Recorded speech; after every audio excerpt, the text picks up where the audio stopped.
Et voilà. So Hello. thank you. Good morning, all. Bonjour to those in Saint Lucia. Bonjour to those pour les gens en Haïti. Merci de vous joindre nous aujourd'hui. And so we do have a lot of our Haitian persons joining us on the call. So we want to tell them thank you, merci, and also to our Lucian counterparts. I'm from Dominica, so I speak English. We also speak the French Creole. And so it's nice to have all you join us today. And so for persons who are new, so I'll just introduce myself. My name is Nikelia Gregoire Karai. I am a technical specialist in water and soil management with ICA. And so for those of you not aware of the structure of ICA, ICA has 34 member states, majority of the CARICOM countries, moving from Belize, Suriname, Guyana, from Trinidad all the way up to Haiti, Jamaica, the Bahamas. And so what in addition to our offices in Latin America, we have offices in the United States, Canada, Spain. And so in addition to the offices in terms of technical services, we also have what we call hemispheric programs. And so I support the Resilient and Sustainable Agricultural Hemispheric Program. And so we have other programs such as bioeconomy, family farming, and so on. And so we want to thank all of you for joining us today. And so today, we do have a second special edition, and we have with us today Miss Mia Avril. And so I know from the last session we would have done the hydroponics, and many of you indicated that you are interested in a session on aquaponics. And so Mia has graciously accepted. Again, all these presenters have been doing these sessions for free. It is their work. That is what the work they do, and they are supporting the CCRAF. They saw the value of it. They saw that the benefits that you get out of it, and based on a lot of your requests, many of them do agree to provide those services as they are very in terms of the development of the sector, they want to contribute. And so they feel that this is a manner in which they can further contribute to the region. And so we want to thank all of them for that. And so today's agenda, of course, Ms. Avril will delve a bit into the whole aquaponics system, some of the challenges, and so on as we go through the session today, okay? And so the session will be recorded. It will be uploaded on our YouTube channel by the end of the day into tomorrow once it's downloaded from the Zoom platform. So please, you can go directly to our YouTube channel. I will also be sending a follow-up email with the PowerPoint presentation and some other documents that Mia have put together for you all. So for persons who are new, the CCRAF is a knowledge reduction framework. Key objectives for us is, of course, the sharing of knowledge within the agriculture sector, and we try our best to share practical knowledge that is relevant to us in the region. And so what we do, we get persons, practitioners, specialists, professionals within those sectors, within those thematic areas like the aquaponics, the hydroponics, vermicomposting, etc., so that they can provide you the experience within the Caribbean itself. And so, of course, in doing things, we need to work together. So we're looking to build a community, which we are doing quite solidly, I must say. And I want that we continue that way. I know a lot of you do in the end do these side groups to communicate and work with each other, which is really good. And so a lot of times we want to further enhance collaboration, because if each of us do our thing individually, we may not necessarily reach the goal that we need to. And so very important for us also is not the sharing of the knowledge, but the action. Is one thing to talk, to share, etc. But important is being able to do, to learn on the ground, to implement on the ground, to address a lot of the challenges that we are facing within the agriculture sector. And of course, we do have those cross-cutting sectors, tourism, things in agriculture, things in tourism affect each other, the environment. And so it cannot only be solely focused on agriculture, but important is how that impacts. And, you know, with everything, some level of financing, some level of benefit, some level of profit is important. And so with that, we do have a lot of these platforms. We have a website. You don't need any kind of account. You can go straight to our website. The information is there. We have YouTube, we have Facebook, X, LinkedIn. So if you don't have any of these, there is a website to access. So with that, I want to welcome Miss Mia Avril. She is from St. Lucia, actually. And so I will allow her to say a little bit about herself, and then she will go directly into her presentation. But while she introduces herself, I'm going to broadcast a baseline poll on the Zoom. So Mia, over to you while you set up, and then I will do the poll. So persons, you will see it on your screen. So it's just 2 questions. All right. Good morning, everybody. Well, yeah, like Nikki said, I am Maya from St. Lucia. I have been working in the Bahamas for maybe the last 4 years now. Before that, I was in Dominica for a while. Before that, I was in the Bahamas. So yeah, I've been around the region for a little bit, and aquaponics is where I have found my home.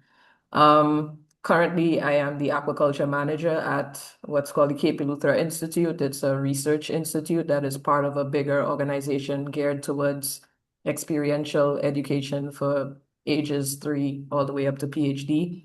And I'm also a PhD candidate working on some localized Caribbean aqua feeds. Hopefully, we could get that going soon.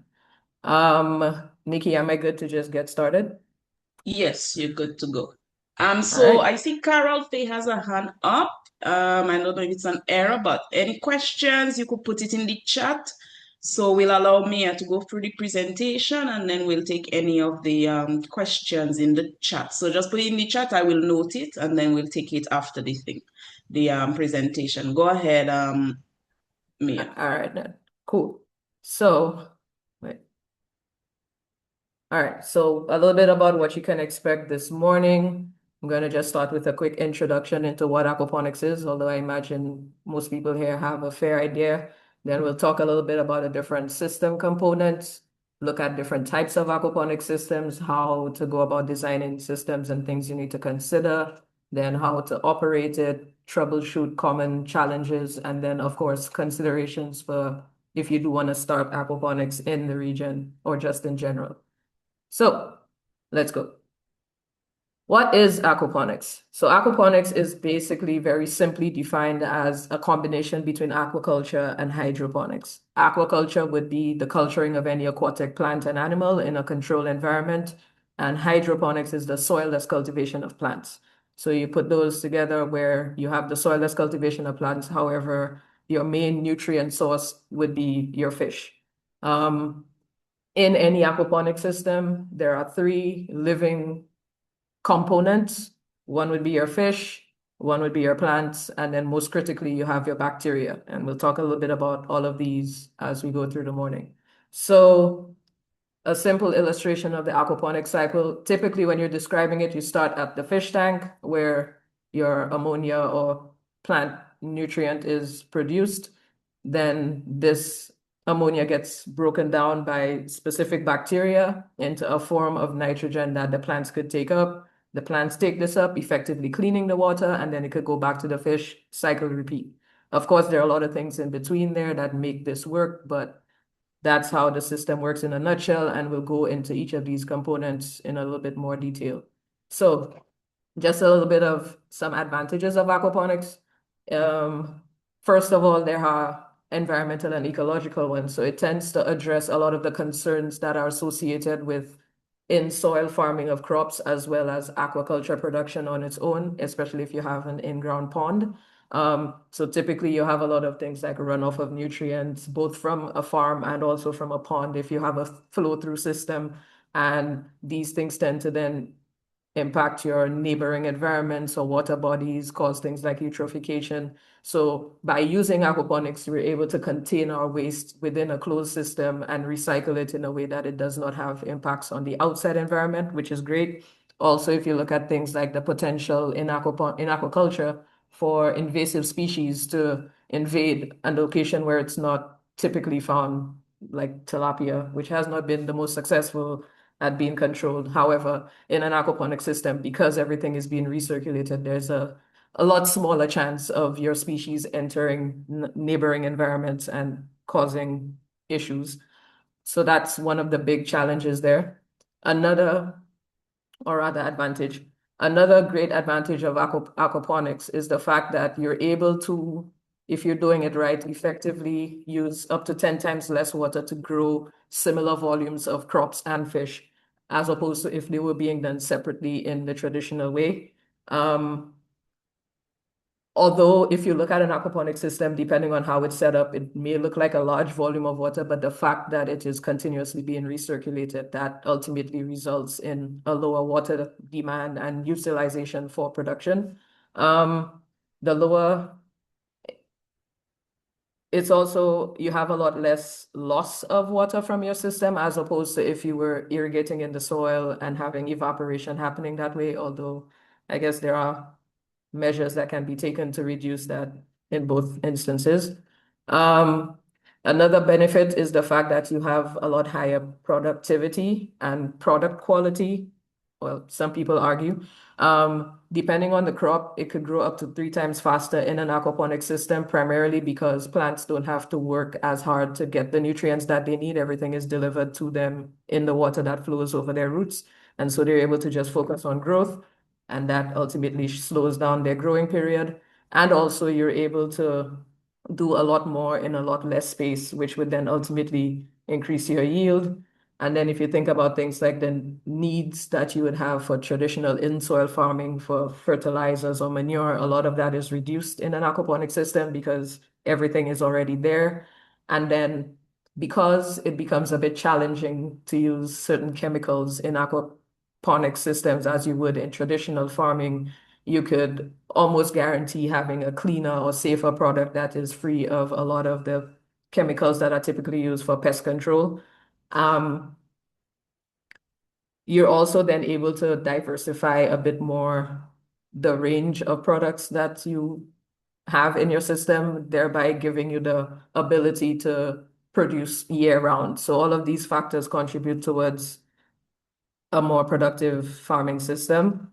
It is not affected by some of the typical challenges that affect traditional farming, things like you're able to utilize non-arable land in order to do this because it does not require soil at all.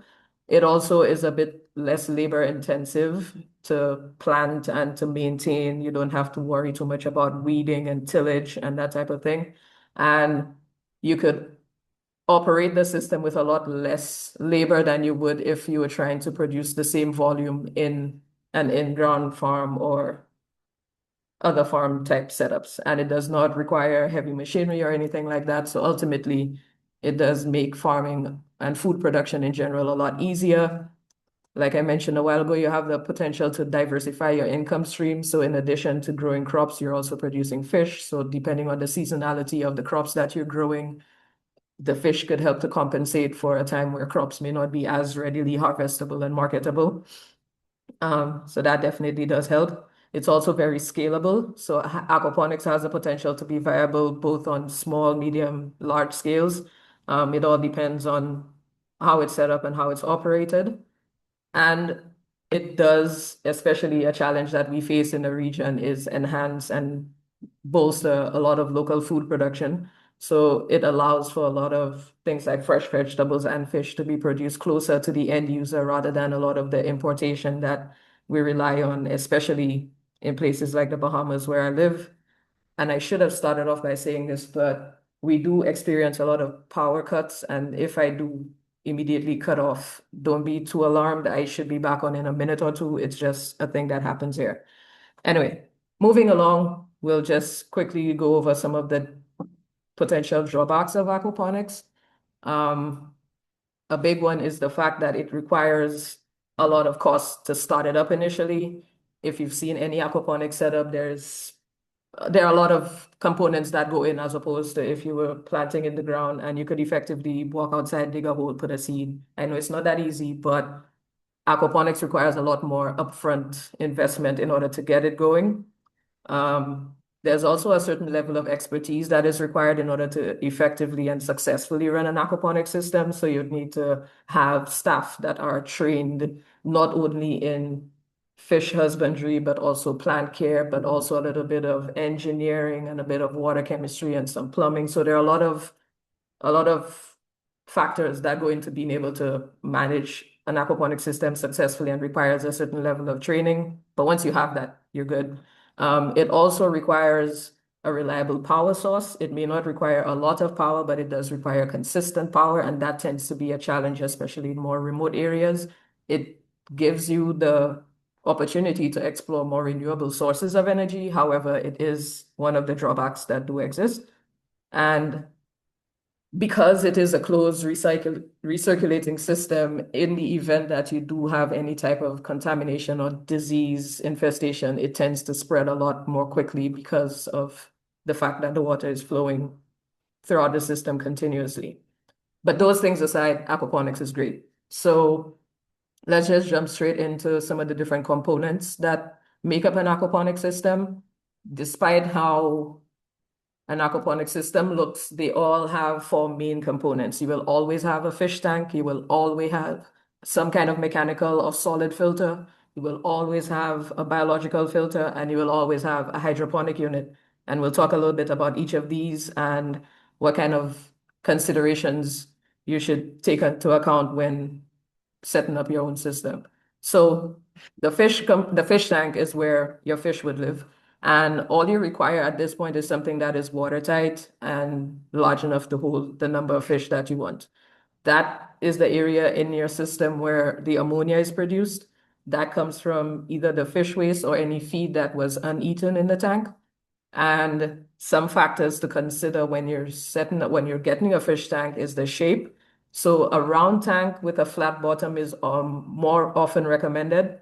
The round shape allows for water to circulate more uniformly, and it helps with waste removal from the tank, especially if you have a center standpipe or drain of sorts. Square tanks can also be used, but because of the corners, they tend to require a bit more agitation in order to move the waste around. But those are your key considerations there. Color is another factor, especially in our part of the world. You would prefer to have something that's white or on the lighter side. One, so that you could see better the fish that are inside and you're better able to monitor their behavior and look at waste accumulations. But also, white or lighter colors tend to reflect more sunlight, so you have less likelihood of heat being absorbed and affecting your water quality parameters.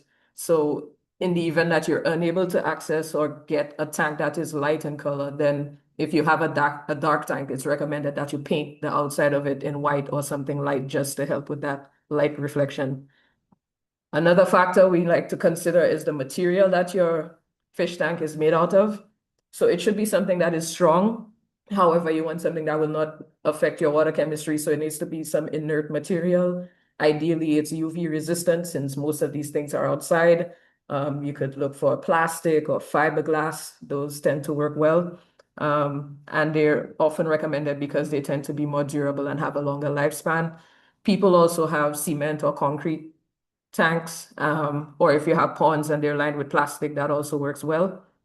The main thing that you should consider when setting up your tank is that there's no way that it could ever fully drain. So in the event that you have a pump stationed in your tank, have it lifted a bit off the floor so that in the event something happens and it drains, there will always be some amount of water left back so that the fish don't die. And if you're using a standpipe, which is more recommended, then you're able to set the minimum height that your water will ever drop below. Another consideration is the fact that your fish tank should, as much as possible, remain covered. The fish typically don't like or need light, and having light entering your fish tank would just promote the growth of algae, which we'll speak about later on, but is something that you should not want to encourage in your system. So these are the main considerations for your fish tank component. The next one we'll talk about is your mechanical filter or your swirl filter or solid filter or whatever you want to call it. Basically, this is the part of your system where you remove as much as possible the solid waste.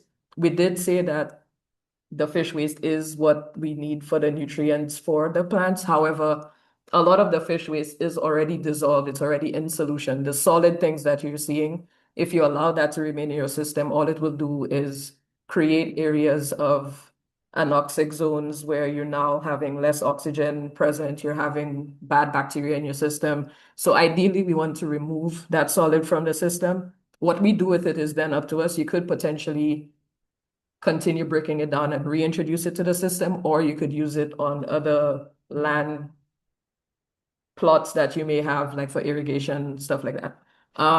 Either way, that's what this part of the system is. A common setup is a swirl filter, like what's illustrated in the diagram here, where water enters at the bottom in an angled direction to encourage it to move in a swirling motion. The bottom of this tank is shaped like a cone to encourage the solids to settle down there, and then you'd have a drain pipe at the bottom of that. As you move up the tank, you'll get a series of filter pads that have decreasing mesh sizes so that by the time the water is leaving that tank, it is hopefully most of the solids have already been removed. That is just one setup. There are other setups with a baffle type system where the water flows above and below a series of baffles in a tank that would again encourage the heavier things to settle and only allow the water to move on to the end. However, that is set up, the main point is at this point in your system, you want to try to remove as many of the solids as possible. A lot of times people may have screens in there. These things, of course, would need to be cleaned fairly regularly to ensure that they remain effective. And while this can be done manually, we also have things like drum filters that do a lot of that work. They're designed to do a lot of that work. And then on the end, we just end up with water that is free of solids. Some people use sand in theirs, whatever it is, once you're able to remove your solids. But that is a very critical part of your system. Depending on how your system is set up, this could be included in another component or it could be a standalone. Similarly, we have what we call a biofilter or a biological filter. And this one is where the magic happens. And I think most times when aquaponic systems fail is probably because this component was overlooked in some way. Maybe it was not sized largely enough, or it was just not adequately aerated. So the biofilter is where the majority of the bacteria in the aquaponic system reside. And we'll speak a little bit more about the bacteria later on. But basically, they're the ones that are converting the fish waste from a toxic ammonia into something that plants could more readily absorb. In there, we always have some level of biomedia, and all that is a substrate for bacteria to colonize. Typically, it's made out of plastic or something inert. Some people use rocks even, depending on how your system is set up. In the picture there, we have about 3 or 4 different types of media in this one tank. And the idea is as much media as you could effectively have in a tank, but keep it well aerated and bubbling so that nothing settles anywhere, the better. The more media equals more bacteria equals more conversion equals a happier system. Just as a note, and we will speak about this later on also, but just as a note, if you're building a system from scratch or if you have a system, your biofilter needs to be at least 1/6 the size of all of your fish tank components. Minimum 1/6 bigger. If it's bigger, that's even better, just to ensure that you have enough bacteria in your system in order to effectively convert whatever waste is being produced. So yeah, like I mentioned, we have the media in there. That could be gravel, it could be plastic. If you're trying to go on the lower budget side of things and you want to recycle, you could be using bottle caps and you just make holes in them to increase your surface area. You could use even shower poofs or any kind of plastic netting. Again, you want something that just won't break down too much and just leach into your system, but also provide enough surface area. And you should also be able to rinse this tank very easily and all of the media just to ensure that you're not encouraging solids to settle on there. And yeah, you should be good. The last component is the hydroponic unit, and that's pretty much where your plants live. And typically, aquaponic systems would be characterized by the hydroponic unit. So if we talk about a media bed system, it's because the plants are in a bed full of media. If we talk about deep water culture, it's where you have the plants floating on a raft above a trough of water. And if you have a nutrient film technique, it's where your plants are sitting in a pipe with a thin film of nutrient-rich water just flowing over the roots. You also have things like aeroponics, where you pretty much take the same water and then you mist it onto the plant roots. Just another variation of one of these. Something else that you should think about is the fact that in order to make a system work, the water needs to move. And so that is essential for one, delivering nutrients where they need to be, getting waste away from the fish, but also aerating the system.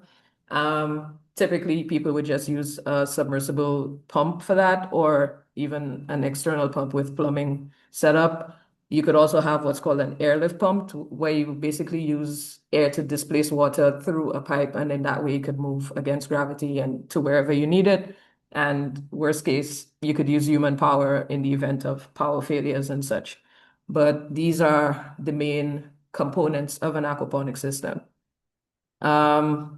We'll go a little bit in depth into each of those types of systems, and speak a little bit about how they work, what you should consider, advantages and disadvantages of each one to advise how to proceed. So like we mentioned, commonly you will find the deep water culture, or DWC, which is illustrated in the top picture, where you see the raft being lifted and the plant roots just dangling into the water. The second one would be your NFT, or nutrient film technique, where you have plants in pipes. And then how that is set up is then up to your creative imagination. And lastly, we have the media beds, where you have a bed full of media that the water flows in and out of, and we'll speak about how the water moves through that, and we'll speak to what's good and bad about each one. So we'll start in reverse. The media bed. The media in the media bed is only used to support the roots of the plants, and sometimes, most times, it doubles as a filter. The media does not provide any type of nutrients to your plant. It's typically something that's inert. Sometimes you use like clay pebbles, gravel. We could use vermiculite. I've seen people use sand even. But in any event, the media is there just so that the roots have something that they could hold on to. It should be durable enough so that it doesn't break once the root starts growing around them and in them. And it should be able to withstand, weather conditions. And it should, of course, be of a good grade of material so that it's safe for the fish, for the plants, the bacteria, and also for us who are going to consume the products from it. The benefits of the media is that it also provides a lot of surface area for bacteria to grow. So many times, if you have the media bed system, then you may not need a dedicated biofilter and solid filter, because the media could also help with a lot of that. It could help trap solids. You just need to periodically clean it out. And it also does provide a lot of surface area for the bacteria to grow. Because of that, media bed systems tend to be one of the easier ones to manage. My first system was a media bed system, and they are very forgiving. They allow you to make mistakes and learn because everything is happening right there. The main thing you need to do is ensure that your media is neutral and inert, and it does not affect your water chemistry in any way, and it has good drainage properties so that it doesn't become waterlogged. In a media bed, you could either have it continuously flowing, where you kind of just have a standpipe set to a certain height and then water comes in and then flows out. That is typically not recommended because you could have some stagnant zones within it. What is more encouraged would probably be either an ebb and flow type system, where you're able to flood the bed and then drain it. That could either be done with like a timer, or a pump with a timer switch, or you could set up what's known as a bell siphon. It's basically a contraption with different sizes of PVC, where you're able to have the draining water create a vacuum and drain out everything that's in the tank, and then it will stop and then fill up again. The reason why a flood and drain system tends to work better is because when you have that draining effect happening, it pulls a lot of air into the media, which encourages bacteria to do their thing. It's also great for the plant roots that are in there. So having the flooding and draining of your media beds would be encouraged. The depth of your media bed is an important consideration, because that is the space that your plant's roots will have to grow. And the shorter you make it, then it would kind of limit what you can effectively grow in there.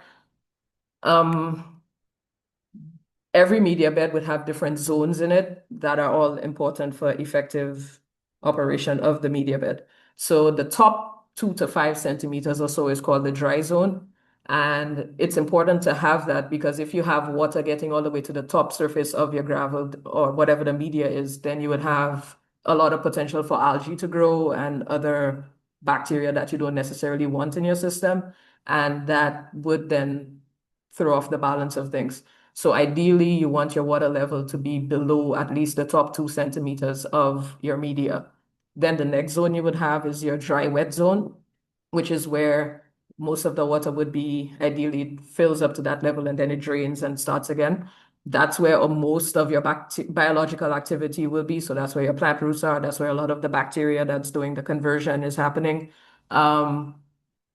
Yeah, so that's the middle zone, and that could be as deep as you need it to be. And then the bottom 3 or 5 centimeters or so is what's called the wet zone, and that area will always have some level of water in it. Typically, it would be the the very base of your standpipe, depending on how the mechanism is set up. So, because it will never fully drain the tank entirely, so you'll always have that little bit of water in there.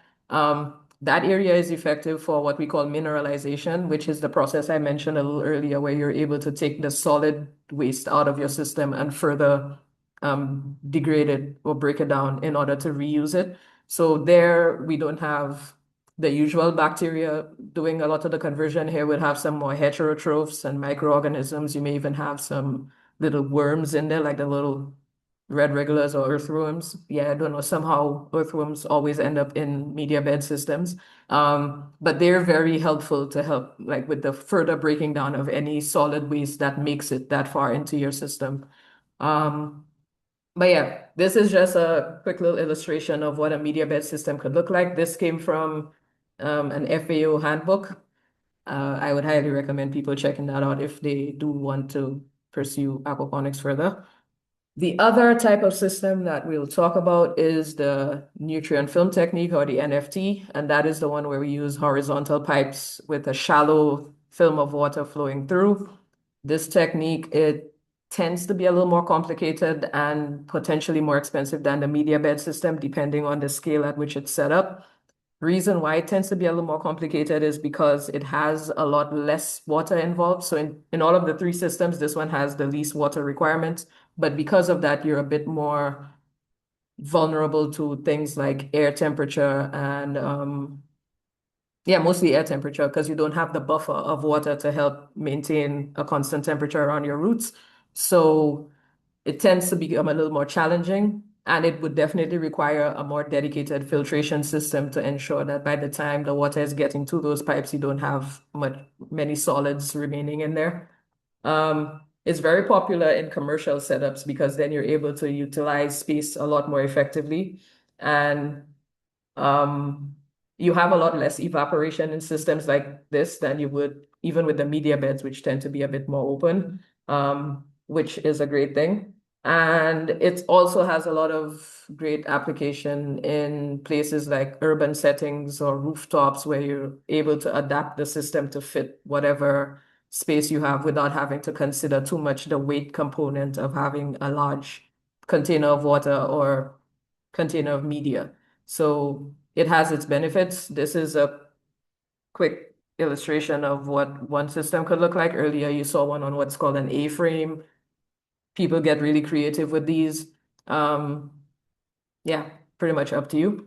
And then the last one that we speak about is the deep water culture. So that one involves suspending plants on a polystyrene or styrofoam sheet with the roots just dangling into the water. It's also common in commercial aquaponic operations. Usually tends to be a more monoculture system. It's the one that I work with currently here in Eleuthera. Similar to the NFT, it would require a very dedicated filtration system to ensure that you don't have solids flowing into your raceways.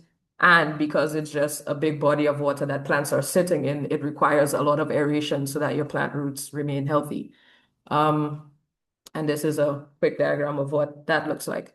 So we'll spend a little time on this. I know it's a lot of words on one slide, but basically it's just looking at the three types of systems and what their strengths and weaknesses are. So we would have gone over some of this already, but in a media bed system, some of the advantages are that you're more able to be a bit more cost effective with your setup, and you could look to recycle different materials to use. Like I said, once your fish tank and hydroponic unit are watertight, that's all you require. So one of my coworkers here in her yard, her son went to the dump and found an old bathtub, and now he set up a little media bed system in the yard. So you're really able to recycle and use random things to make it work. Because of the media, you're able to support heavier plants. So I have even seen people grow banana and papaya trees in media bed aquaponic systems. So you really are not limited to the type of thing that you could grow in here. You also have a variety of options for media that you can use. The electrical requirements for this are relatively lower than others.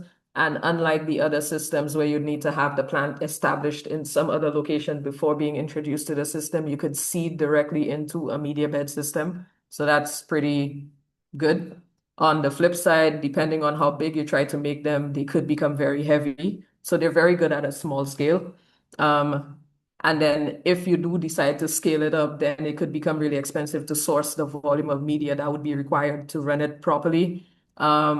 Because of the large surface area of your media bed, you have higher potential for evaporation or water loss, and so you'd have to be filling in a lot more.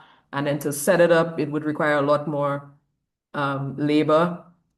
And if you're trying to do flood and drain techniques, then you need to make sure you spend some time getting that working right before you feel comfortable and end up with dead plants.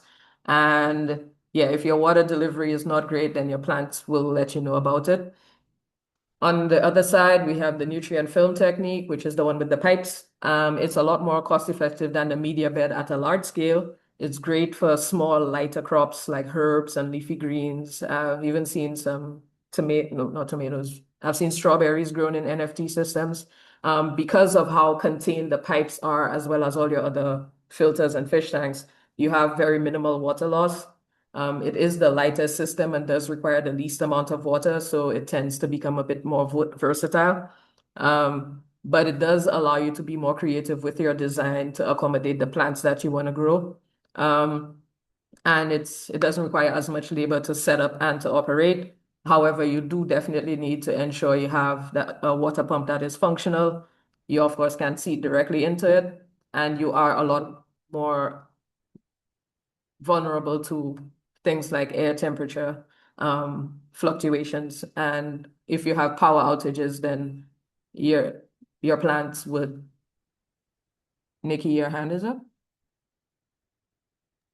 Yeah, just to in terms of the in-depth of it, maybe we could leave it a little more in terms of the questions, and then we could go through. Okay, Yeah, no worries. All thanks. right, moving along. So we could cover the key areas. Gotcha. Alrighty, so yeah, that was pretty much it for the nutrient film. And then deep water, similar considerations. We've heard a lot about it, but it tends to be great because of your styrofoam rafts. You're able to insulate temperature a bit more as well as reduce your evaporation. So that tends to make things a lot nicer. So yeah, moving along to system design, things that you need to consider. Balance your system. When we speak about balancing, it just speaks to ensuring that you have enough fish to provide nutrients for your plants, you have enough plants to clean up the water for your fish, and you have enough bacteria to ensure that both of these things can happen, essentially. At a small scale, some of these things have almost been already predetermined, and so I could practically give you formulas that you could use to size a system accordingly, but those would be your key considerations. So a big one is the feed rate ratio. That's usually what's used. So typically what that means is that you could size a system based on how much feed would go into that system, because the amount of feed that goes in would determine how many fish you could grow and how many plants you could grow. And so you're able to say almost down to the square meter how much feed needs to go in, and then as a result, how many fish you can accommodate. And then based on that, you could decide what size of a fish tank you need and other components like the biofilter, like we mentioned. So yeah, that's really the key ratio is just feed input to plant growing area. What that means is that in order to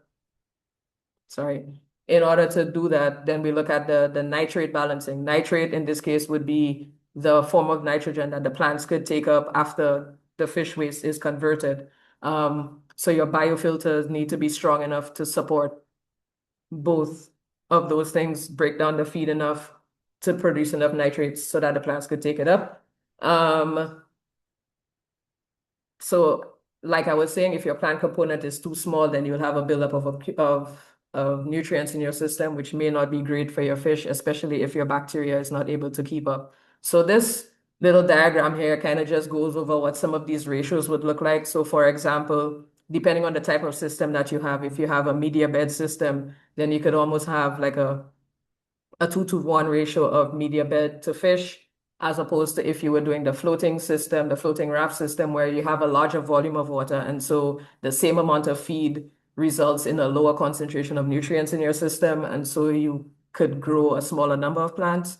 And then inversely, I guess, with the nutrient film technique, because the amount of water is so significantly less, then with the same amount of feed coming in, you're able to grow, I think, up to 3 times more food in that one than you would in the floating raft system. This infographic I have provided for you to have access to after this session, so you could take some time and go through it. But basically, all this section says is that we're able to size a system based on the amount of feed that could go into it. So it's very easy for you to decide if you want to produce a certain number of crops, how to size your system accordingly. And we could talk more about that offline. But yeah, this is just a quick example of how that thing would work. So if I decided that I wanted to produce 25 heads of lettuce a week, recognizing that it takes 4 weeks for this thing to grow, so I need a system that could fit 100 heads of lettuce. If I were to factor that into my system, then I know I'd need about 4 meters square of growing space. And then I know that for every meter square of growing space, I could feed 50 grams of feed. That means 200 grams of feed is going into my system. And if I'm feeding fish at a rate of 1 to 2% of their body weight a day, it means that I could have 10 to 20 kilograms of fish in a system that produces 25 heads of lettuce a week. Whatever size those fish are would then be up to me to decide. But this is a quick summation of how you could use this calculation to help you design your system. Other parameters that should be considered, your maximum stocking density, about 20 kilograms of fish per 1,000 liters of fish tank space that you have. And in any given day, you have no more than 10 to 20 kilograms of feed entering your system. Another thing would be, depending on the type of plant that you want to grow, the nutrient requirements are different. And so leafy greens, you could be on the lighter side of things, so 40 to 50 grams of feed a day going into it, versus fruiting vegetables that have a higher nutrient requirement. So you have a bit more feed required. And then based on that and your feeding rates, then you know how you could size and number the fish that go into your system. Again, this little infographic is available for you to study later on.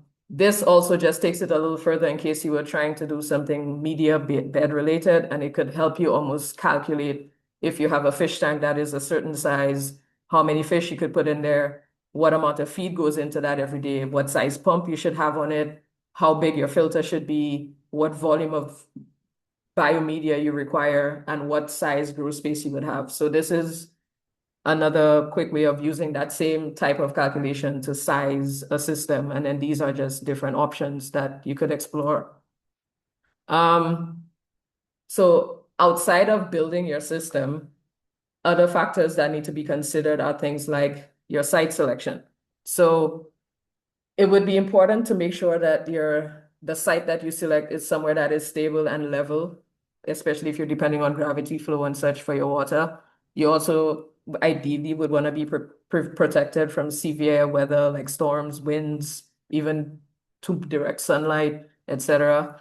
You need to ensure that you have access to electricity.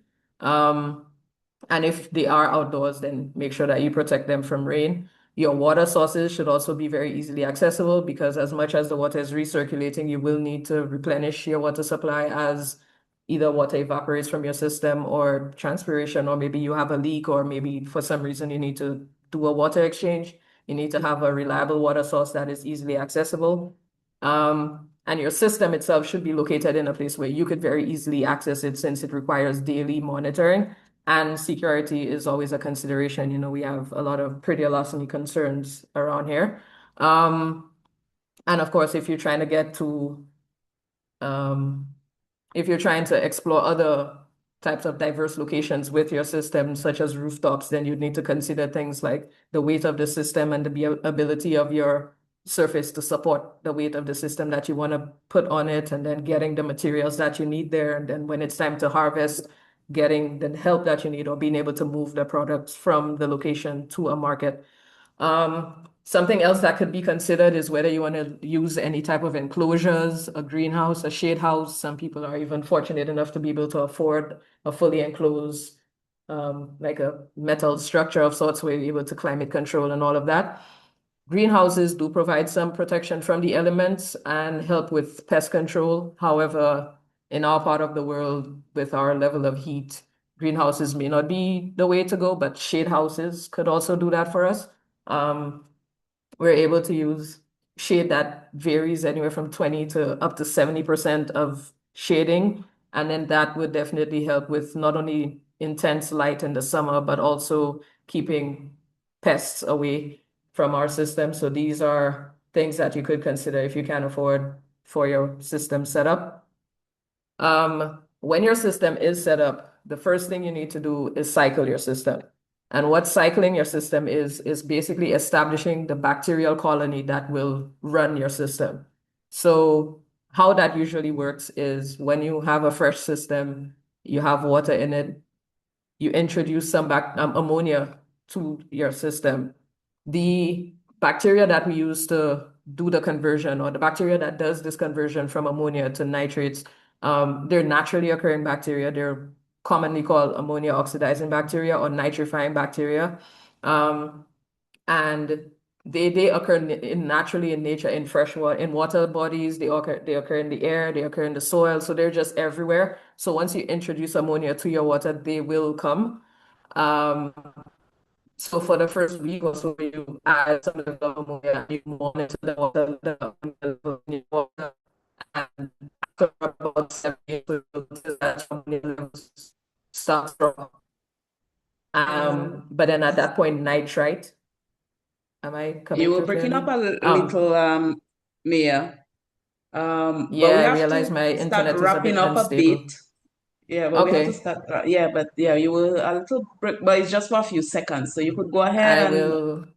Okay, yeah, I'll you could probably continue. think your camera, yes, and then for Okay. us to start wrapping up. Alrighty. So yeah, All you right. want to go through, and I guess this is what it would kind of look like. So you would have a peak of ammonia and then a peak of nitrite, and then you get to nitrates, which is the good part. This could take anywhere 30 to 45 days. You could kickstart this process by introducing fresh water from a river or from another aquaponic system, which already has the bacteria in it. But that is a crucial part in setting up a system so that you're not putting fish in there to die or plants.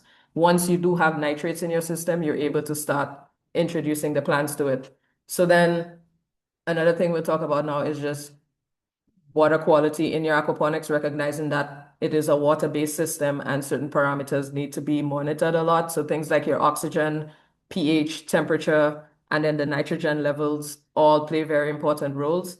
I have a lot more details here that I'll probably just skip over a bit, but basically things you need to consider when you're sourcing water for your system is ideally if you have rainwater, that would be great because it is as close to neutral as you could get, and you want anything between, say, 6 and 7 pH for your system. You don't want anything that has any salinity in it because sodium is usually bad for the plants that we grow. So yeah, ideally you're collecting from rainwater. If you're using a well, check pH levels and things like that before you actually use it, and also your salinity levels. And you could always treat the water before it enters the system. Reverse osmosis is also an option if you need to just get rid of everything that's in your water. Tap water would be least recommended, but sometimes we have no choice. Just make sure we get rid of all the chlorine that's in there. You could either aerate it or use chloramines to get it out, but get rid of the chlorine first. And then regular water testing, especially in the beginning, but as you move along, making sure that your parameters remain where you need them to be. Some of that could be done with just field test kits like this. This is what I use consistently, or if you're able to afford different probes that are able to do that for you, it's great. So we have like a range of different water quality parameters that the different components of our system like. The fact that we have to keep fish, plants, and bacteria happy, it means that aquaponics on the bottom row here, we've kind of figured out the sweet spot for all of these things. So in a tropical region, we would like our temperatures to remain anywhere between 18 and 30 degrees Celsius. It's a nice big range, but it gives us a lot to work with. pH between 6 and 7. Ammonia less than 1 because ammonia is bad. Nitrite also less than 1 because that's also bad. Nitrates is the one that plants could take. So anything from 5 upward, the higher the better. And then for your dissolved oxygen, you want it to be at least more than 5 milligrams per liter, just to ensure that all the different components are getting the air that they need. And there are ways to check to see if it is or not. Dissolved oxygen, you could use a meter to monitor that. And basically, this section kind of just talks a little bit about some of the interconnections between some of these water quality parameters. I won't go as in detail, but basically what I would say is things like your dissolved oxygen and temperature are closely related. The higher the temperature, the lower your oxygen levels. So things to be mindful of, especially if you're operating in a place where it's hot and you're not able to control your temperature as much. pH is also something that you need to pay attention to. If your pH drops too low, then your plants are not able to absorb the nutrients from the water, even if it is available. If it's too high, similar things happen. So recognizing that aquaponics by itself is typically an acidic process, so your pH tends to drop. So sometimes you may need to buffer it up, depending on where you're located. Like me here in the Bahamas, my pH is always high, and then I need to try to reduce it. So paying attention to things like that would be of critical importance to ensure that all components stay happy. If you do need to lower your pH, we do just use some mild acids. Citric acid should never be used because you would be killing your good bacteria. If you need to raise your pH, then you could add lime to the water or crushed shells or whatever, but then you need to be careful with things like your salinity. But yeah, these are the ways that we typically do it. It's not usually recommended that you try to change the pH of your entire system. It's probably more recommended to do it in a reservoir and then introduce the better water to your system. Depending on how extreme the circumstances, then it's probably best to drain water from your system and just add water at the pH that you want. Temperature we kind of already spoke about and how it affects things like your oxygen, but also the level of toxicity of ammonia in your system increases as your temperature increases. So things to be mindful of. This just speaks a little bit about the nitrogen content and the different forms of nitrogen, recognizing that plants can utilize all three forms, but nitrate is the most readily absorbed form, and it is the safest one to have in your system. So ideally, you want a system where ammonia and nitrite stay on the lower end and nitrate is higher. Oh wait, sorry, I'm going in reverse. Apologies. Right. Another thing you need to consider is having algae in your system. It may not seem like the worst thing, especially if your fish are eating it, but then their presence do affect things like your oxygen levels. In the daytime, it will be higher, but in the nighttime, then it would drop because they're now respiring and using that oxygen. They also would affect the pH of your system, and also they're absorbing the nutrients that you want for your plants. So you would try as much as possible to reduce that.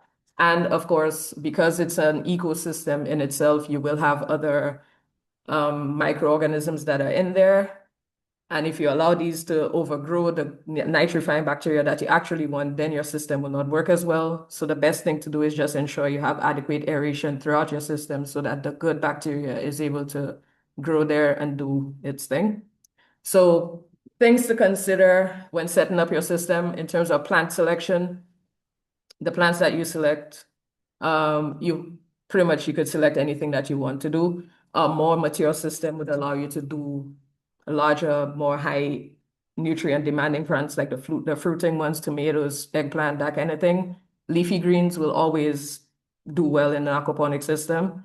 Pest control is something that you need to think about because, as I mentioned earlier, you're unable to use a lot of the chemicals that would typically help with that in traditional farming. You have to be a little more creative with it. So things like physical barriers, using nets and screens or sticky traps, or trying to integrate crops that could potentially repel pests.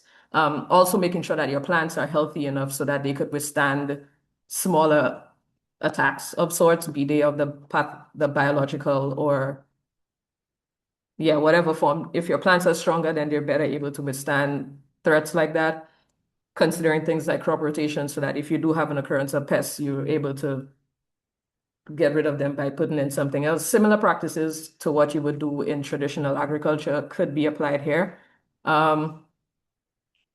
Plant diseases are a thing that could happen. Most of the time it's from nutrient deficiencies, and you're able to see what these things look like. So for example, you look at a plant and if the leaf looks kind of yellow, it could be either nitrogen or iron deficiency, and then you could work with that. So having some understanding of plants and their requirements and what to look out for would definitely help. Similarly with fish, it's helpful to understand the anatomy and biology of the species that you're growing, ensure that they get a balanced diet similar to the plants. If you have healthy fish, they're better able to withstand disease and infections. Also, in addition to the fish waste, any other trace minerals or that exist in their feed would also exist in your system and becomes available for your plants. So that's a good thing to make a note of, and then ensure that your water quality remains pretty much optimal for all of the things. This table kind of just summarizes some of the commonly used fish in tropical aquaponic systems and what kind of conditions and feed requirements they have, and typically how long they take to grow. You could always come back to this when you get the presentation. Similarly, you could look at your fish behavior and determine if they're doing okay or not. And sometimes you're able to detect just by observation what type of issues that they're having, and then you're better able to fix things. So if you see them, for example, gasping at the surface, it could be that your oxygen is low. It could also be that maybe your ammonia is high. So these are things you could just look out for and be able to help troubleshoot things in your system. So in terms of management practices, for the plants, it would be recommended, similar to if you're doing it in the ground, to set up a bit of a planting schedule so you're not planting everything at the same time and harvesting everything at the same time, because you need to always have plants in your system to clean the water for the fish. So ideally, if you're able to stagger the planting, that would be great. And of course, ensuring that your water pH stays between 6 and 7 to ensure that the plants are able to absorb what they're getting. It's also encouraged to do things like making compost teas to just give your system nutrient boosts, because ultimately you will realize that if most of the nutrients they're getting is coming from the fish, that's just nitrogen. They do need other things. So it is sometimes helpful to add things like a compost tea to your system to help grow whatever it is you're trying to grow. In terms of your fish, similar things to what I would have mentioned earlier, feeding them well, keeping your stocking densities lower in the beginning until you figure things out.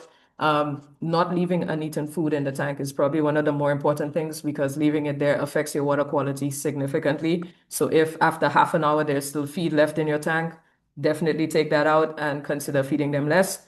If within half an hour or less they're eating out all the food that you've given them, probably consider feeding them a bit more. Similar to your plants, you stagger your stocking and harvesting to ensure that you always have fish in the system to grow your plants.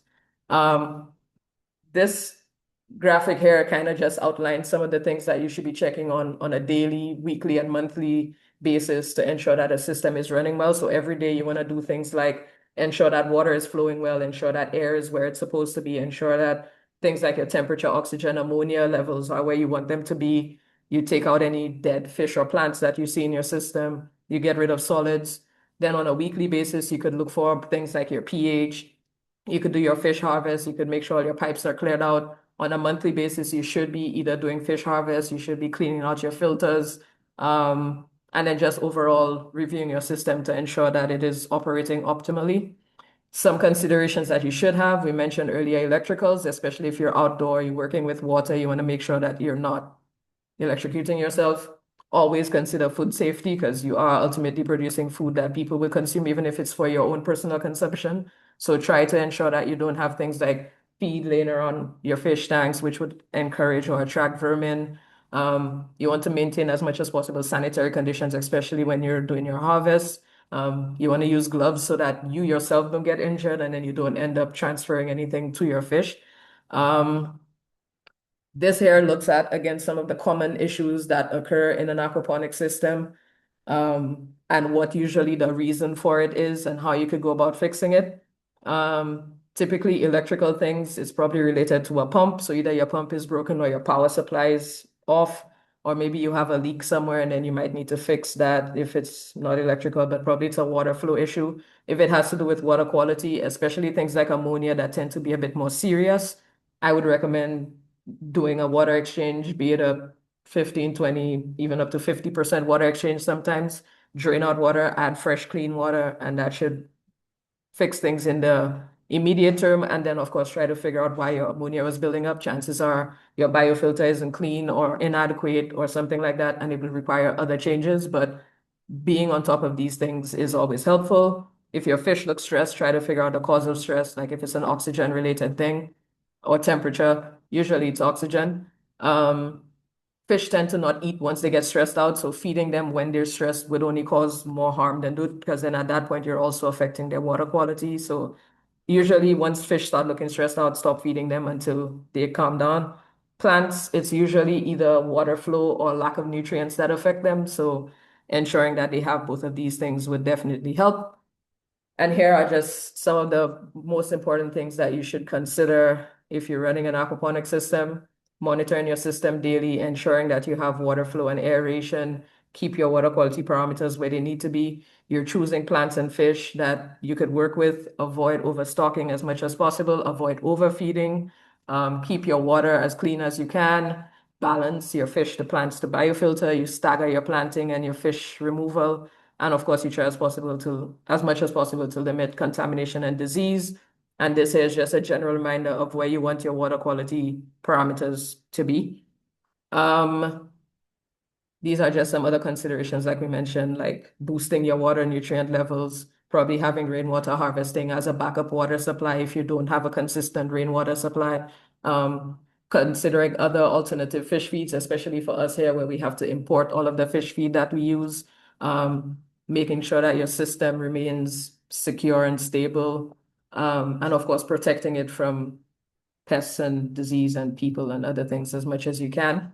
So things to consider if you're thinking about starting an aquaponics venture is one, and I think that's probably one of the more important things, is your market and your production. So you choose species that your market actually wants if you're trying to sell it out there, or even for you as the customer, if you're doing it for yourself.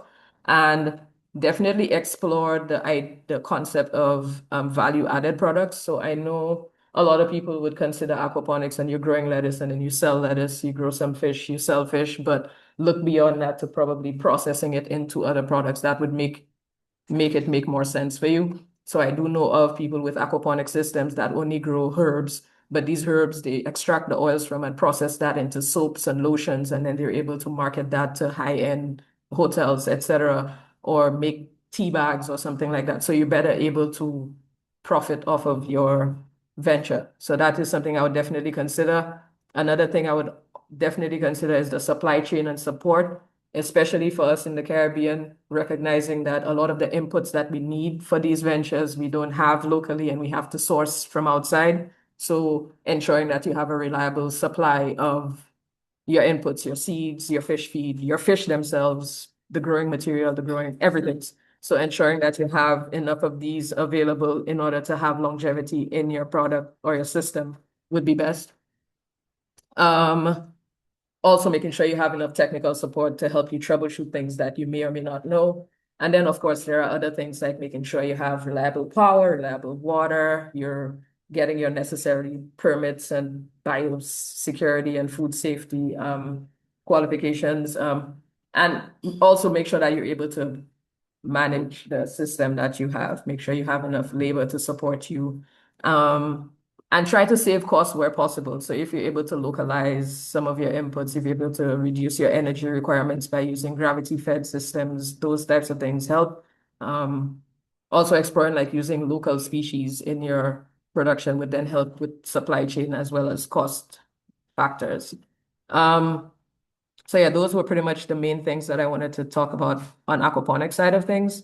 I was just gonna pivot real quick and just mention that I work at the Cape Eleuthera Institute, which is a research institute based in Eleuthera, which is in the Bahamas. You could read more about our research and some of the work that we're doing. A lot of it is marine based, but we also have a big aquaponic system that has been a part of this organization for the last 15 years or so, probably one of the longest aquaponics systems in the region. And right now we have internship applications open for the fall semester, which will be from August to December. So I would encourage anybody who would like to come and get some hands-on experience with aquaponics, aquaculture, agroforestry, general marine science related things, definitely check it out.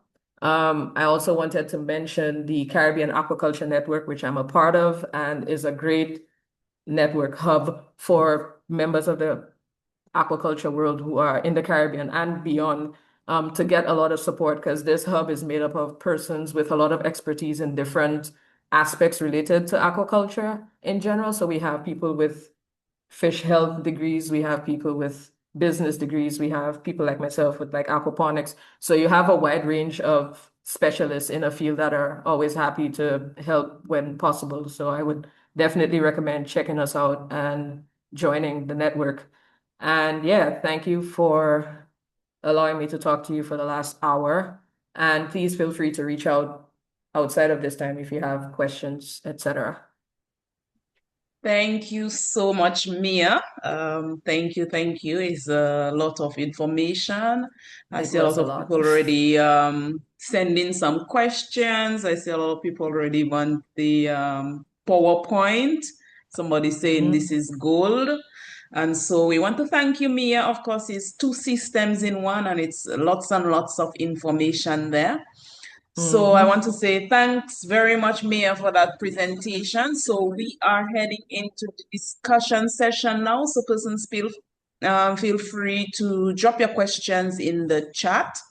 I know she did try her best to touch on as much of the areas. So if you have any questions, drop it in the chat and feel free to raise your hands, so we can have that interaction. She is a professional in the field and providing her services for free. So please do not let that opportunity go to waste. And so please ask your questions. Once you raise your hand, I will unmute you. And also I will interchange between the raise hands and the questions in the chat. So while we're going through the discussion, I know a lot of you may have to leave. I will also launch the feedback poll. So we have I Dwight just saw a question in the chat hands there up. about So chlorine. we'll take Dwight first and then we'll go with the questions in the chat. Go ahead, Dwight. Hi, good morning. Y'all can hear me? Yes, Yes. I could hear you. Yes, please. All right, so I'll start by saying I've been around aquaponics for a little bit. And so my question is regards, well, two things. In terms of the first one would be the taste of the produce, which I know was a little bit of problems for some people.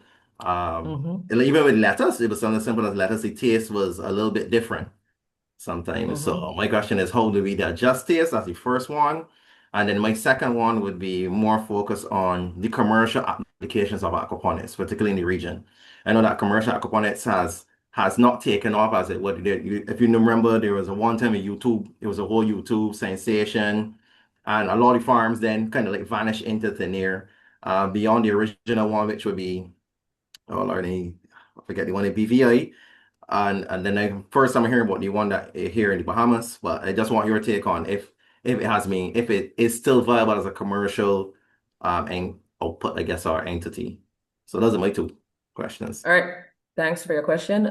So the first thing with the taste, I mean, I don't know that there's much we can do. At least on the fish side of things, what I have been doing, at least with tilapia, is giving them about a week or so of salt water, pretty much living in salt water before I harvest them, and that fixes that. On the lettuce side of it, I don't know that we could do much, maybe try different varieties of lettuce.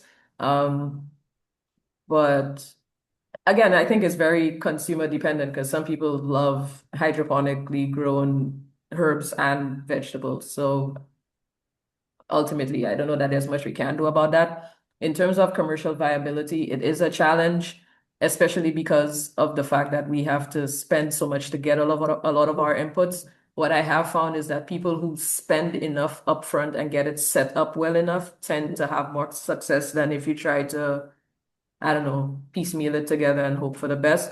So the system that I work on here, it's more of a medium scale, not so much commercial, but in Nassau, there's actually a large commercial sales system. And that one is very well set up. It's more or less enclosed in a shade house.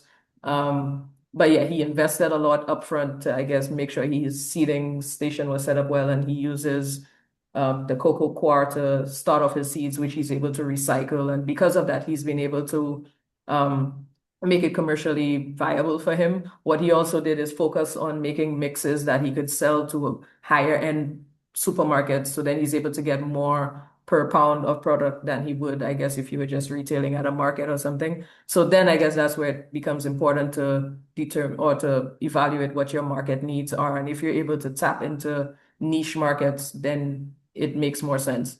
Alternatively, that's where the value added stuff comes in. So if you're growing tilapia, but you're able to smoke them, or you're using prawns instead of fish, and then you're able to target more niche markets, that's usually what makes it more commercially viable. Thanks for the question. We do have quite a bit of questions and persons saying thank you for the presentation, Mia. So, well, you would have spoken about the key species, so I don't think we necessarily need to go in there, and it's available in the slides. Of course, we just spoke about is it freshwater or saltwater? It's freshwater, and then you add the fish. But I could add on there that it is possible to do it in saltwater. So some of our partners in Florida are doing conch farming, and they're using the discharge from that to grow halophytes. So they're growing something called sea purslane and a sea lettuce, and they harvest that and they do sell it. So it is possible to do it in a saltwater system once you set it up adequately. It's a little more nuanced, but it's definitely possible.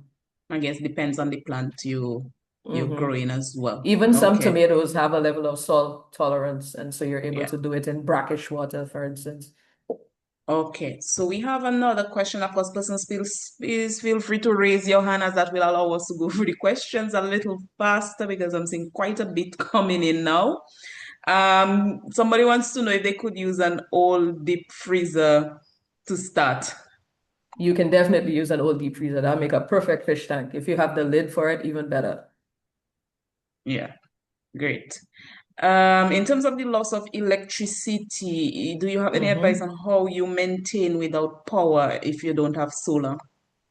Is that something you can if you undertake? have some level of because you need some level of electricity to power a pump, and if you do have electrical failures, you just set it up in a way that it does not drain out. So, for example, the first system I built, I had my grow bed higher than my fish tank, so that in the event that the power went out, all water would end up in the fish tank. However, my grow bed did still also have a standpipe in it that maintained a certain level of water, so that the plants were also able to keep on living until the power came back on to keep it moving. So you set up your system in a way to cater for if you do have eventualities like that. Another thing I would recommend is keeping your stocking densities lower, especially for your fish. If you're unable to aerate them consistently, keeping the stocking density lower would give you more time to get your power back on before you start losing stuff. So yeah, it's all about system design. Things like your NFT systems, if it's in a pipe, that becomes a little more tricky because the water will just drain down. So then that would be a little more critical. But like I mentioned, the media beds tend to be a lot more forgiving, and the floating rafts, then they're just sitting in water all the time. So that's fine. So I think just ensuring that nothing could drain fully when the power stops would be the most important thing. Okay, before we take Kenny Ann, back to the fridge, the person wants to know why you want to put the lid. I know you would have touched it, so maybe persons would have missed that. So you just want to reduce the amount of light that is touching water in your system. So your sunlight would only be required for plants to grow. If you have light touching water, then you have algae growing, and that would affect other things in your system. They take up your nutrients, affect your oxygen, pH, other things like that. So, and also algae in the fish tanks is kind of what's responsible for the dirt taste that people tend to accuse freshwater fish of having. So if you limit the amount of algae in your system, you're also fixing that problem. I saw somebody ask about chlorine in the pipe water. An easy way to fix that is just to aerate it for a day or two. If after that you still have chlorine in your system, then you may need to use some kind of chemical removal or like a reverse osmosis process. But aeration usually fixes that. Okay, great. So Kenny Ann, we will take you. Go ahead. Hi, good day. I have a few questions. So I'm here located in St. Lucia. The first question I had, you mentioned at the end of the presentation that sometimes it's better to go ahead and make the upfront investment because you've seen that it's more successful. So I guess my question is actually about hydroponics as well. Um, like what is the average cost for a system? Like when I tried to do research, I wasn't really able to get like an estimated amount. And then um the suggestions that we got was to, I guess, get the pipes and everything here, source that here locally. But based on what you just said, I'm wondering if it's possible to order that system, or is there specific companies or something that you'd recommend? Like, how would you get started if you want to just make that initial investment? I think especially if you haven't built a system before, it might probably be recommended to source a ready built system and just have that shipped in. And there are a bunch of companies in the US and even in Trinidad, I think there's a guy that builds systems. Um, I could probably put that in the resources that I'm going to share, like a couple links for places to look for small systems. In terms of costing, if it depends on the size, obviously, but if you're looking for just a household thing for you and your family, I think anywhere from 1,000 to 1,500 US gets you like a decent sized system that could almost consistently provide a household with well, maybe even more than a household. If you're trying to build your system yourself, it would be significantly cheaper. The first one I built it had a grow bed that was 5 meters by 1 meter, and that entire system cost me maybe about 700 US to build, including because I built a wooden frame and lined it with plastic and then bought a big water tank, I think it was like a 700-gallon water tank, and then the plumbing for that. So it depends on how your system is set up. But yeah, anything from about 7-ish hundred to about 1,500 gets you a backyard setup that you could operate. Yeah, I think that was your question, right? Yeah, so I guess bigger than that, you would need to do a cost Yeah. analysis, which you would need a professional with the experience to, of The course, the other thing I would materials mention is vary in different countries and all of that, the cost and all of that. if you were Okay. trying to just build a system and you wanted to just buy pipes, I would pay a lot of attention to the quality of the pipes that you get because we don't always have the best quality PVC available in the Caribbean. So I'd pay a little bit of attention to that before deciding to put it in a system. Right. Well, I guess in terms of commercially, of course, that would require more in-depth discussion. What is your goal? What you're looking to do, the size and all of that. So it wouldn't be something she would be able to provide on the spot. That would require more investigating and discussions to put together a cost in terms of setting up for commercial. So you could reach out to Mia afterwards. I'm sure we do have contacts for some persons in the other countries that for persons interested in actually starting up and to get an idea of the cost. So we could do that, but to give it offhand now, it would not be possible as you would need more details. Well, we did talk that it can be functional indoors. I'm not sure if you want to add anything there. And in terms of the food, I know you spoke a bit about it. What food is recommended? So for indoors, yeah, the main consideration then would be having light for your plants. Apart from that, everything else would be fine and probably even better indoors to manage things like pests and diseases. For your feed, use whatever you can find. But ideally, if you could get a feed that's formulated for warm water fish in a tank setting, that would be better because it would be less likely to just break down as soon as it hits the water and affect your water quality too bad. So I know like when I was in Dominica for a while, aquaculture farmers had a hard time finding aquaculture specific feeds, and then they would use chicken feed and other things in their ponds. If that's what you have, that's what you use, but then you'd have to pay a lot more attention to your filtration and making sure that your water quality doesn't get too affected by what you're using. So right now I'm exploring potentially making pellets that are still water stable, but using ingredients that we could find locally. So things like what we would eat, your sweet potato, your cassava, breadfruit, these types of things, and seeing if we could use those to make pellets locally, because most of the islands have feed mills anyway. So if we're able to use the ingredients that we could produce to make feeds that we could use, then that would hopefully make it more accessible. I don't know about cheaper, but it would definitely make it something more reliable. Okay, great, excellent. So we're on oxygen now. So someone wants to know, how do you test the oxygen, and if you can recommend a cost-effective option for doing that oxygen testing? Unfortunately, most oxygen is very only, like you can only really check it with using some kind of meter or probe. There are some fairly cheap ones you could find online. Like there's a New Log brand that sells these little, they look like a little console thing with a probe attached to it. And that thing probably costs maybe about $200. There's like another Pinpoint brand that makes also small field probes that are somewhere in the 80 to 150 range of things. The better, more reliable ones, of course, tend to be more expensive. So unfortunately for oxygen, that's something you're gonna have to buy a probe for. But if you get familiar enough with your system and understanding your fish, you could walk by your fish tank and recognize if you have an oxygen problem. You'll see them up at the surface gasping, and then you'll have an idea that you need more aeration, especially if it's warmer. And then you recognize that the same air they had before is not doing it anymore. It's probably because of a temperature thing. So yeah, that's that.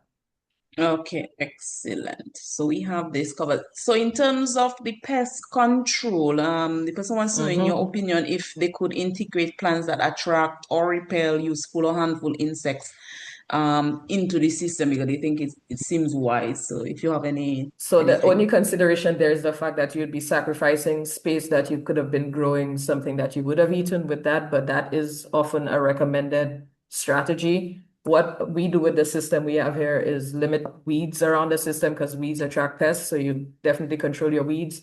And then you just manually, like you visually inspect your plants and you pull off caterpillars if you see them.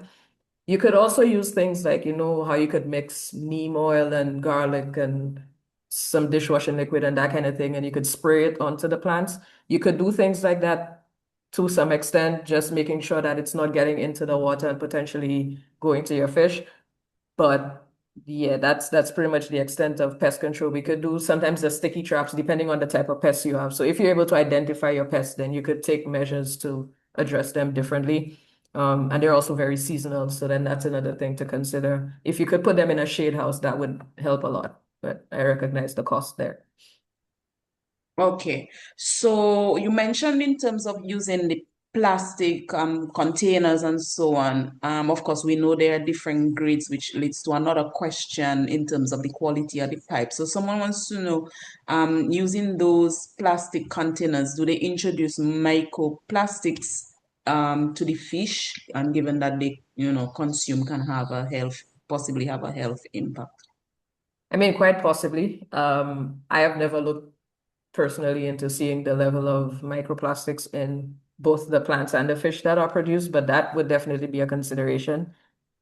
I mean, Okay. I hope for the best. Yeah.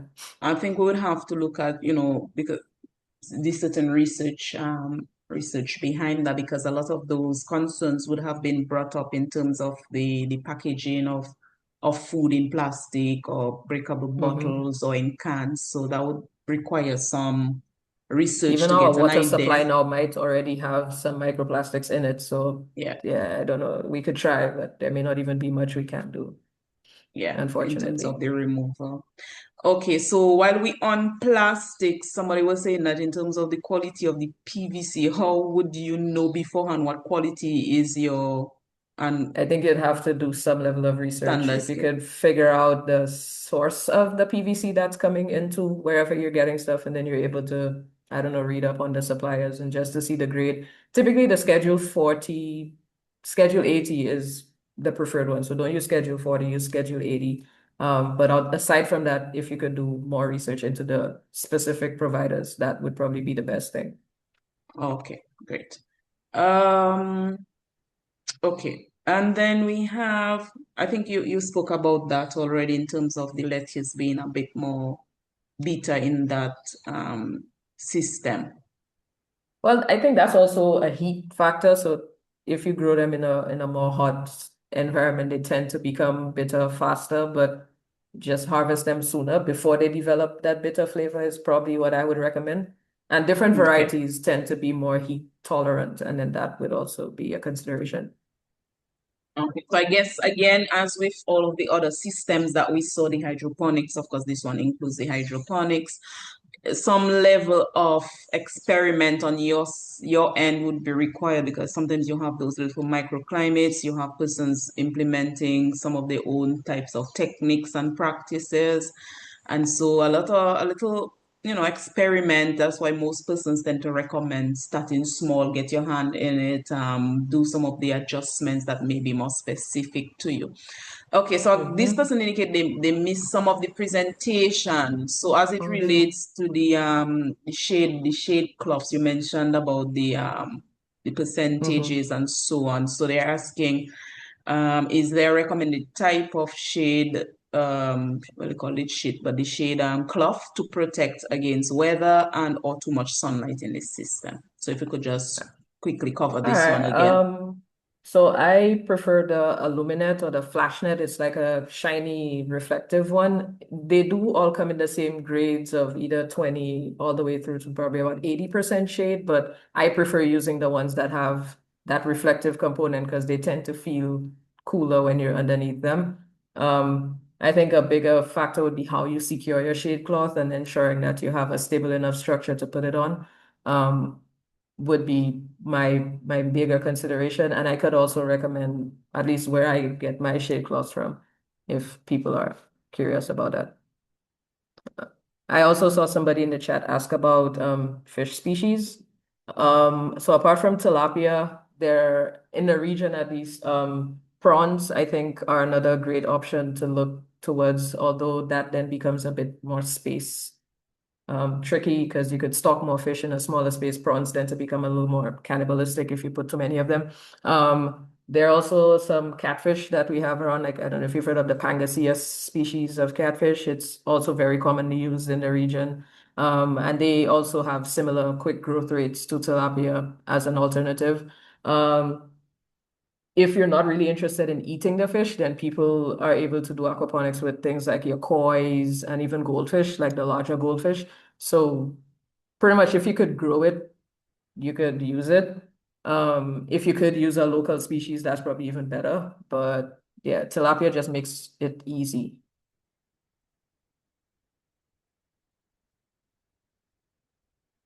I cannot hear. Are you muted? You are muted. Sorry, I'm back. Right. Someone is asking in terms of the name of the farm in Nassau. So I'm guessing they're asking I for replied that. privately to that person. Okay. But yeah, it's called Excellent. Bluefields Farm if anybody's interested.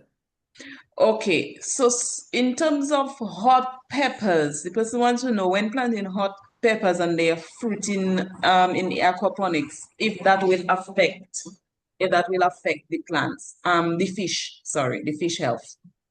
It doesn't, it doesn't. What I'm more concerned about is the pepper plants getting everything that they need. So you may need to supplement and add probably compost tea and that kind of thing to make sure that they fruit properly. Okay. Okay, great.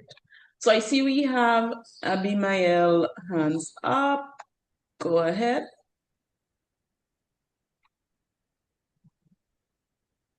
You could go ahead. If you're speaking, we're not hearing you. Are you there? I'm not. Please check if your mic is connected and probably try again. So while the person checks that, you could try again. Where you have the mic audio, just click on the little arrow and see if you connect it to the correct sound.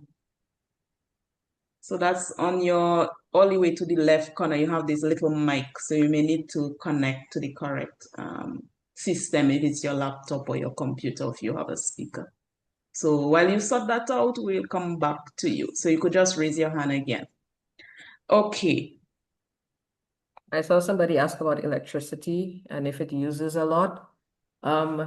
It would only use as much power as whatever pump you're using requires, an aerator. So if it's a small one, then you don't need a lot. I've seen on Amazon, they have little small aquarium pumps that even come with their own solar panel, and then you could just let that run itself.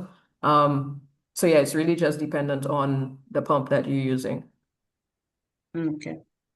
Yeah, you would have mentioned the sand. Some persons use sand in the system, so they want to know if it's a specialized sand or it could just be any sand. It could be any. If you have access to river sand, that'll probably be better because it's a bit more coarse.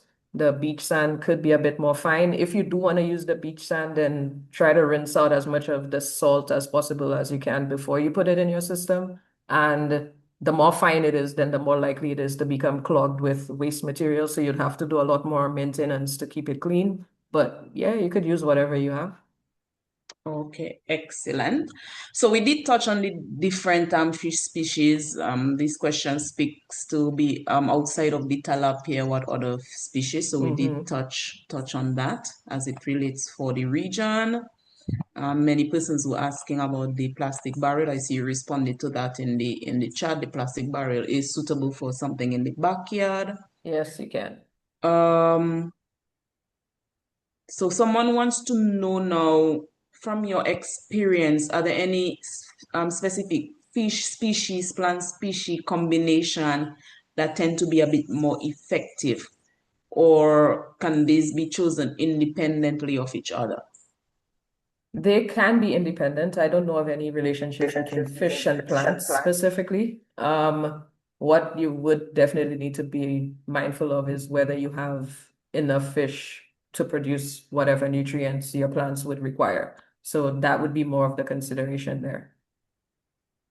Okay. All right. And of course, providing those supplement nutrient based on the crop As that needed, you yeah. are. Even in a regular aquaponic system, like if you're just doing leafy greens, you still tend to need to add iron because that tends to become one of the most deficient minerals in any system.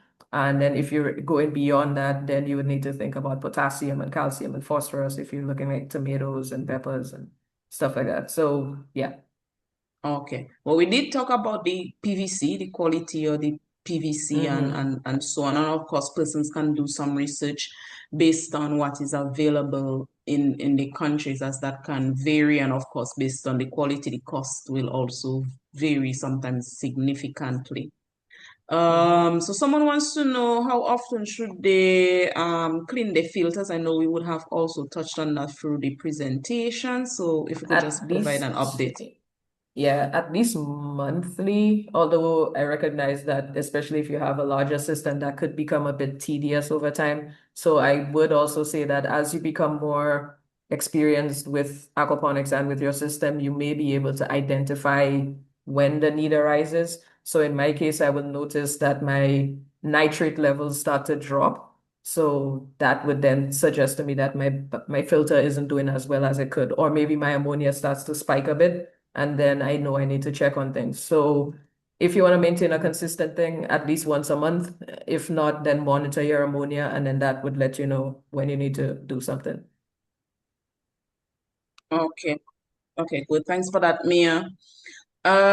So someone wants, of course, we're talking about hydroponics, aquaponics, aquaculture, mix of things. And of course, we do have the traditional way of agriculture. I know you did at the beginning mention the pros, the cons, but the person still wants to know, when considering all of the inputs that goes into the aquaponic system, the fish, the pumps, the tanks, all of those things. They want to know, why should they consider aquaponics over the traditional ground-based farming, as it seems a lot more costly than to farm traditionally, especially when considering that the taste in terms of the crop is noticeably different. I mean, I would personally argue the noticeable difference, but that's just me. But to answer the question, there are a lot of advantages to the aquaponics/hydroponics choice to growing crops. You're able to do a lot more in a lot less space. So whatever you could do on the ground, you're probably able to triple that if you were doing it in an aquaponic or hydroponic setup. And the fact that you don't need to add any other inputs, so you don't need any fertilizer or anything like that, because it's just the fish feed that you're putting in the system, and that one thing is growing both fish as well as plants. So there's also that. And aside from the initial startup cost, that the general operation of an aquaponics/hydroponic system is a lot less labor intensive, and cheaper than if you were doing it in the ground once you exclude the startup cost.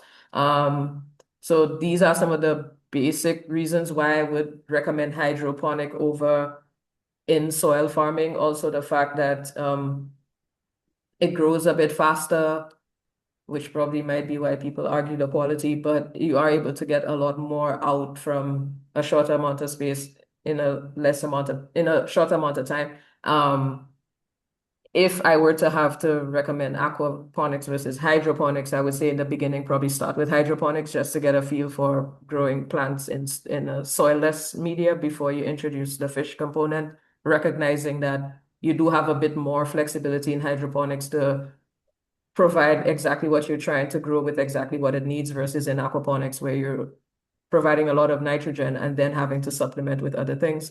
So those would be more of the key considerations there. But yeah, in terms of traditional farming versus soilless farming, those I think are the less labor, more productivity in the same amount of space, less water use. Yeah, doesn't And of require good course, soil.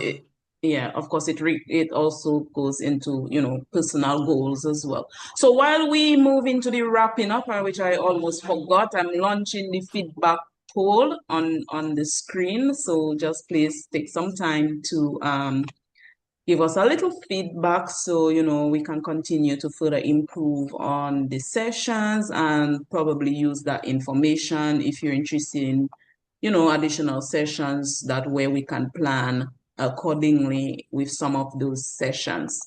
So we have 2 more questions. So if anybody else have any other questions, just feel free to raise your hand. So while we wrap up, of course, persons do want more information. Mia, I know you did provide that little document with additional information. We have the PowerPoint. So if you could recommend sources for additional information, also if the institute that you work at releases papers or information on your work,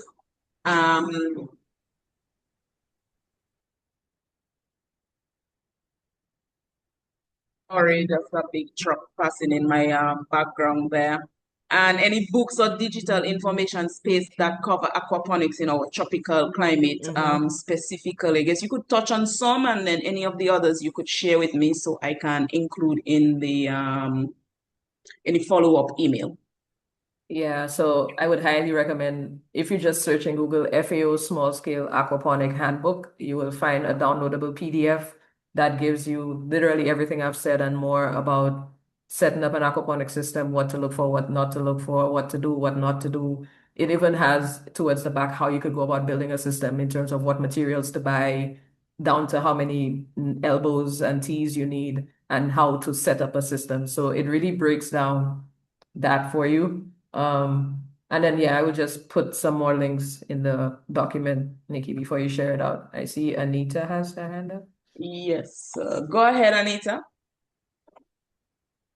Hi, can you hear me? Hello, Yes. go ahead. Oh, yes. I wanted to ask, are there extension officers in St. Lucia who are trained in aquaponics? Not to my knowledge. I don't know about aquaponics specifically. I I think could there find is out, but I don't. somebody in aquaculture, but Yeah. what you could do, Anita, you could reach out directly to the Ministry of Agriculture. Yeah. So reach out directly to the So I Ministry think of his name is Agriculture. Junior Joseph is the main aquaculture person. Okay. I guess freshwater aquaculture. Junior Joseph is his name. Okay. I'm not sure about his specifics in aquaponics, but he would probably be able to direct you. Thanks, Yeah, ma'am. no Yeah. problem. Of course, you could always just send us an email as well, so we can probably put you in contact. You could also probably reach out to the ICA office. They're on the same floor with the Ministry of Agriculture at the Sir Stansilius building in Castries. So you could either reach out directly to the ICA office or send us an email so we do the follow-up to provide the support. Yes, we have Abimael back on. Let us try again. Go ahead. Hello, morning. Can you hear me now? Excellent. Yes, I Yes, we can. could hear you now. Okay, all right. My name is Tapuk from Belize. I am doing a model for hydroponics for the Ministry of Agriculture. I work for the Ministry of Agriculture in Belmopan, in the capital. Okay. And my question is because in that model that I have done a trial before with this nutrient which are the polyfeed. But since getting the nutrient for hydroponics is kind of difficult because in our country they don't sell the specific balanced nutrient for lettuce, let's say, right? Mm-hmm. Is there any way or you have any information where we could use the fertilizer like the polyfeed, which is most commonly sold in our country and probably in the Caribbean countries, probably they sell the polyfeeds, right? So do you have any information how to use those polyfeeds regarding the plants like lettuce or something that can substitute the other specific nutrients for lettuce specifically? Well, I guess lettuce kind of make it easier for you because they don't need as much of the other things apart from the nitrogen. So I would want to think that it could work, but I personally don't have any experience doing that. What I would look into is probably how soluble whatever you could find is, and then testing your water before you use it to make sure you have high enough levels of nitrates and whatever else you may need. I mean, I don't see why it shouldn't work, but I've personally never done any of that. Yeah, because I'm getting the specific nutrient balance for lettuce that doesn't sell in our country, right? We have to buy it from Amazon or other countries. But my research is on finding other alternative fertilizer that are sold locally that can substitute those fertilizers. I And think that is probably what you the could also look into is if you're able to compost and then use the liquid extract from composting or even some of the seaweeds that we get, although heavy metals should probably be another consideration. But if you're able to even break down like some of the weeds that we have because they tend to accumulate a lot of the nutrients in soil like nitrogen and stuff. So if you're able to break those down in water literally by just putting them in and letting that aerate for about 21 days or so, that water could then be used to grow lettuce, for example. So probably look into making compost teas with locally available crops like moringa that's high in nitrogen. Some of the weeds, marigolds even accumulate a lot of potassium and nitrogen and stuff like that. So maybe look into that. okay. All right then, thank you. Nikki, you're still muted. Thank you, Miss.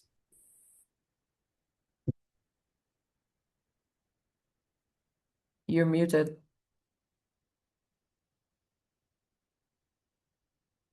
You're on mute, Nikki. Sorry. Yeah. Thanks, Abimael. Thanks for that. Yes, I was telling you, Yvonne put a link in the chat and was asking if this is the FAO document that you will. Yes. So yes, you could feel free to email Mia directly. She's open to persons emailing her directly, or you could email us with the CCRAF, CCRAF at iica.int. So I will put, you could get us on our website and everything. Mia's information is projected on the screen. So you could also feel free to reach out directly to her. Okay. Right. Where is the other question? Right. So the aerator, we're back to the freezer. The person wants to know the aerator, if it would be inside the old freezer or somehow pull in the air. Well, typically they don't go in the water, so you'd have it on the outside, but you'd have a tube with probably an air stone or something on the end of it that could go into the freezer itself. Yeah, So similar that's like how I the would fish do that. tanks. Right. Yeah. Okay, so thank you so much. So we will take our final question. Yeah, you would have responded to the tap water, rainwater. So of course, more information being requested. You mentioned an internship at the research center. So if you are not a student but interested in visiting the center, can we connect with you?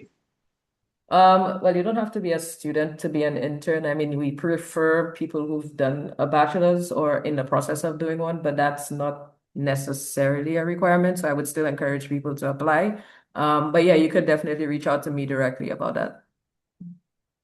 Okay, excellent. What was this question? Yes, the question about the consideration of the pumps and so on. Yes, this was answered. We have Adeline with the hands raised. Go ahead, Adeline. Hi, good afternoon, good morning. Thank you again for this excellent presentation. I know nothing about aquaponics, but have always thought I'd like to get involved. I'm in Jamaica, by the way, Manchester. I raised my hand because I wanted to follow up on a question I saw in the chat. I asked whether an old deep freezer could be used to start with, and your response was yes. You also indicated that there's, especially if we have the cover. Someone else asked, why do we need the cover? I'm not sure if you responded, but if you did, I missed it. Why do we need the cover of the deep freeze? Okay, it's just to limit light making contact with your water to reduce algae growth in your system. That's it. So it's not absolutely necessary. You could still run it without it, but it would make it better. Thank you for the questions. So as it relates to the presentation, the recording, the presentation will be emailed. We're in the process of working with our library unit in headquarters to help us in terms of uploading all those documents to the repository. But in the interim, the PowerPoint will be sent via email. I know a lot of it bounces back, for example, with the CADIs and some of these institutions that do not allow large files. Also, some persons, your inboxes are full. Try unsyncing your photos to your Google so that you could get more space for your email. The recording, as I indicated earlier, is that we will upload it to our YouTube channel. So let me just, I'm going to share my screen now, Mia. Oh, okay, let me stop. So we have taken all the questions. So just for persons to get a sense of some of the platforms. Where is my thing? So we do the CCRAF. We do have a YouTube channel. We have a YouTube channel. We have LinkedIn. We have X. We have Facebook. We also have a website. So I know it's not a lot of persons are not on social media, hence the reason why we tried doing quite a number of different platforms for easier access. Let me just share my screen. Right. So what we have our website.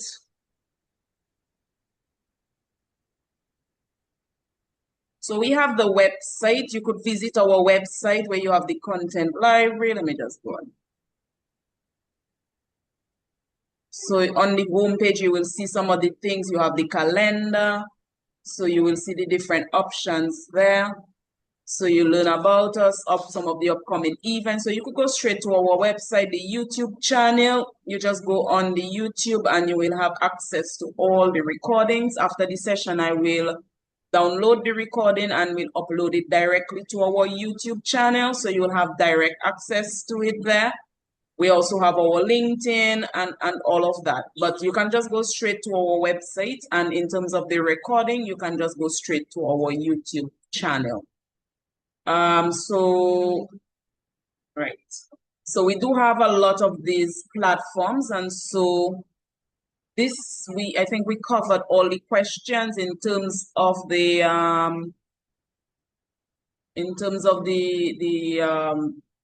pros and cons as it relates to the aquaponics and the traditional growing in the soil agriculture. Mia did touch on that. So thanks all of you. Mia, if you have any last thing you would like to say, any last thing you would like to share? please do so, and then I will go into the wrap up. Nothing, just thanks for letting me be a part of this, and please feel free to reach out to me if you have any more questions or you need any advice on aquaponics or aquaculture in general. Okay, excellent. I hope nobody not hearing too much noise in my background. For some reason, a big truck has stopped right outside. So as I said, we do have all these different platforms. We do also have the Agri-Profiles platform, our repository that you can access some of the past sessions, and so we are now working on uploading some of the others now. So we would have completed this session today, and thank you again so much, Mia, for the details. I know it's quite a lot, and she did try her best to cover as much, but please reach out to us if you have any further questions, if you want any further information. In many of the countries, we do have ICA national offices there. So in Belize, Suriname, Guyana, Trinidad and Tobago, from Grenada, St. Vincent, St. Lucia, Barbados, Dominica. We also have offices Antigua and Barbuda, based in Antigua, St. Kitts and Nevis, based in St. Kitts. We also have offices in Haiti, Dominican Republic, Jamaica, and the Bahamas. So please feel free. You can also reach out directly to the offices. You could email us at the CCRAF as well, and we can guide you accordingly. So up next on May 6th, as I did indicate earlier in the year, we're looking to build a greater collaboration with our African continent. And so we will have what we call the Africa Caribbean Africa Connect. And so we will be delivering that one in a different format. And so we're looking more at a discussion, engagement as it relates to soil. Soil is very important to us. We need to protect our soil.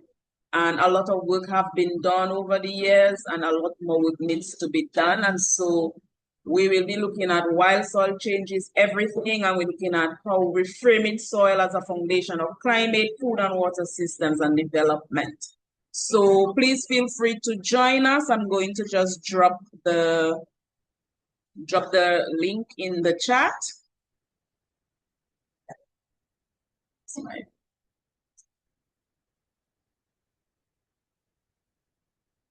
Or if you have your phone with you, you could also just scan the QR code and where is my, okay. So you could just scan the QR code and you will be able to register. I will also be sending it as a follow-up email. So I'm just gonna drop it in the chat now for anybody that would want to join us on the discussion as we discuss our soils. Many persons have said, thank you, Mia. So with that, I want to say thank you very much. Next for us in terms of CCRAF on the road, we looking to be in Grenada soon. And so we will also be providing some further updates with that. So with that, I want to say thank you everyone for joining us. And I will work on unmuting everybody. So let me just stop my screen. And so thank you everyone. I think I have this up. I think everybody could ping themselves now. Hi, Sherry. Okay, excellent. So thank you so much everyone, and do have a great day. Thank you. Also, I am working on the certificates for the B2B series, so please bear with me. I am working on getting it out to you all soonest. So I did not forget, just a lot happening. My computer went dead, so please give me some time to catch up myself. Some of these things I have kind of no access to them now and have to sort out. But the certificates, I will be working to get them to you, as I have had a little drawback with the technological system. So thank you again, everyone, for joining us, and I do wish all of you a lovely day. Thank you. Thank you so much. Take care, You as Josie. well. Bye. Thank you. Okay, Thank you very bye-bye. much. Take care. Bye. You're most welcome. Okay, bye. Thank you. Thanks so much, ladies. Okay. Welcome. Looking forward to see you all again in the future sessions. I'm looking Okay. forward to meeting some of you in Grenada. And don't Sure. forget, Caribbean Week Welcome. of Agriculture is in Jamaica this year, end of September into the first week of October. So hoping to, engage with some of you on the ground at Caribbean Week of Agriculture. Of course, soon I believe CARICOM should be releasing more details as they move ahead with the planning for Caribbean Week of Agriculture. So with that, thank you so much, everyone, and do have a productive and lovely end of the day and the week. Take care. Bye-bye. Bye, Mia. All right. Okay. Bye.